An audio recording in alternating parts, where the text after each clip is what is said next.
My name is Madelyn Coughlin. And I'm Alfredo Ramirez. But you might know us better as the Fork River Killers. Or as the hosts of this podcast, Truest Crime. The only podcast that has the balls to actually do something about the people who leave anything less than a 5-star review. We know who you are. We know where you live.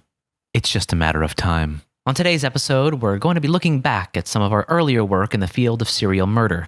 We'll be revisiting some of the ones that got away from back when we were naive, inexperienced upstarts who thought we'd just up and kill anyone we wanted without a plan or clear artistic vision for what to do with their bodies afterward.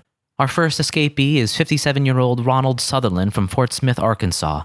We tried to capture and dismember Ronald back in spring of 2012, which would make him one of our first attempted victims. And our very first escapee. We caught up with Ronald to ask him about that fateful night.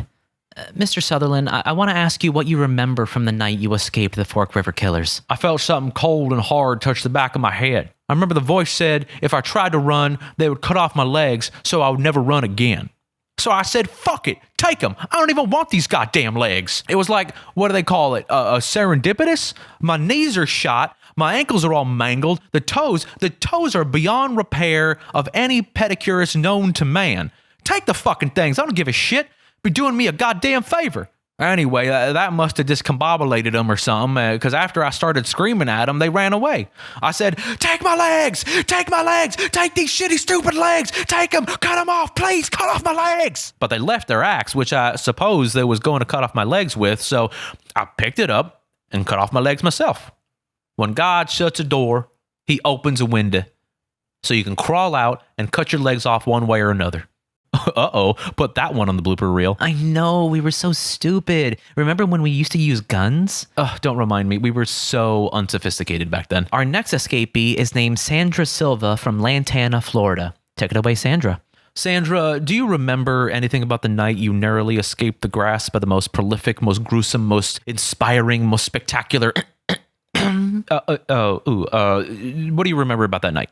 I remember it was hot. So hot. I remember it was summer. I was sweating. And I had just left my sister's house, and ella es una tremenda puta. And she was saying to me that she didn't want to wash my dog when I go to Cartagena for vacation. And I said, why not? And she said, because no, it's shit everywhere. It's shit all over the house. I say, that's a lie. It's shit into a colostomy bag. And if it's true to the bag, it's tu problema, mija. Imagínate, I went to the gym, I ate una hamburguesa de Burger King, and I went home. Terminó. Ya. Nada más. Okay, but do you at all remember being attacked by the duo that would go on to become the illustrious and world-renowned Fork River Killers? Fork River, eh? I guess we didn't leave too big of an impression on some people. No, we didn't. But that's not always the case. That's right. We left a mighty big impression on Wendell Dalton of Eugene, Oregon, back when we tried to kill him in the summer of 2011. Here's Wendell.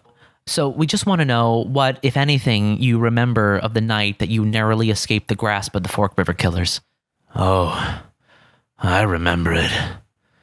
And I've been waiting a long time for you two to come back.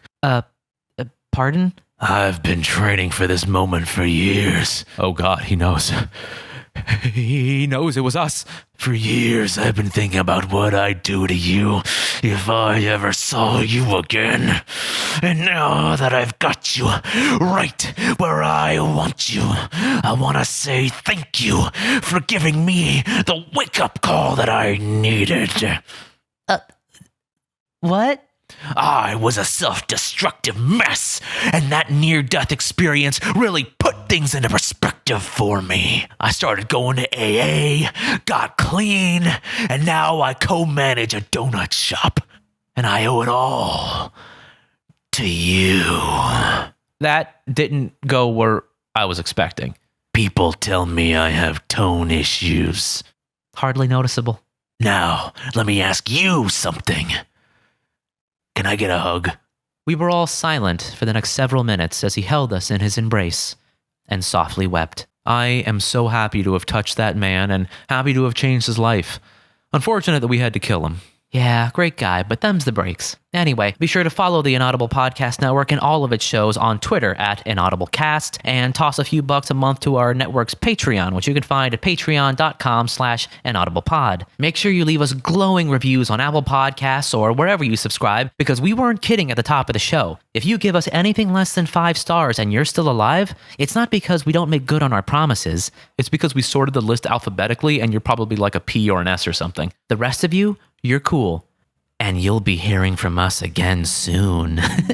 All right, bye. Later, everybody.